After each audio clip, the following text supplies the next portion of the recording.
ملاکی دوسرا باب۔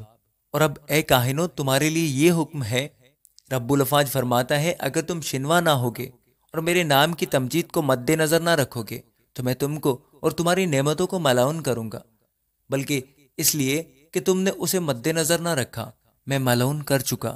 دیکھو، میں تمہارے بازو بیکار کر دوں گا اور تمہارے منہ پر نجاست یعنی تمہاری قربانیوں کی نجاست پھینکوں گا، اور تم اسی کے ساتھ پھینک دیے جاؤ گے، اور تم جان لو گے کہ میں نے تم کو یہ حکم اس لیے دیا کہ میرا عہد لاوی کے ساتھ قائم رہے۔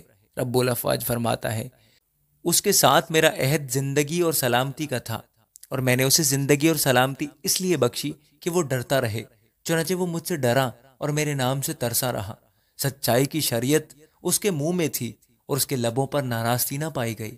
وہ میرے حضور سلامتی اور راستی سے چلتا رہا، اور وہ بہتوں کو بدی کی راہ سے واپس لایا، کیونکہ لازم ہے کہ کاہن کے لب معرفت کو محفوظ رکھیں اور لوگ اس کے منہ سے شرعی مسائل پوچھیں، کیونکہ وہ رب الافواج کا رسول ہے۔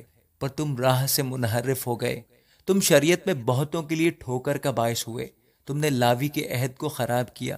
رب الافواج فرماتا ہے، پس میں نے تم کو سب لوگوں کی نظر میں ذلیل و حقیر کیا، کیونکہ تم میری راہوں پر قائم نہ رہے، بلکہ تم نے شرعی معاملات میں رواداری کی۔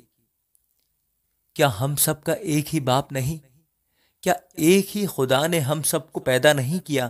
پھر کیوں ہم اپنے بھائیوں سے بے وفائی کر کے اپنے باپ دادا کے عہد کی بے حرمتی کرتے ہیں؟ یہودا نے بے وفائی کی، اسرائیل اور یروشلم میں مکروہ کام ہوا۔ یہودا نے خداوند کی قدوسیت کو جو اس کو عزیز تھی بے حرمت کیا، اور ایک غیر معبود کی بیٹی بیاہ لایا۔ خداوند ایسا کرنے والے سے زندہ اور جواب دہندہ اور رب الافواج کے حضور قربانی گزارنے والے یعقوب کے خیموں سے منقطع کر دے گا۔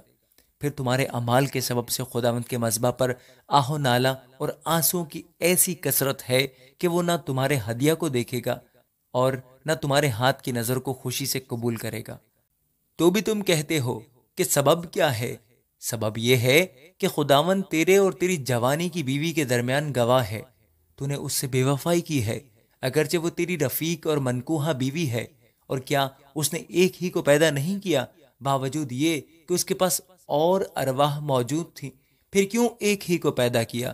اس لیے کہ خدا ترس نسل پیدا ہو۔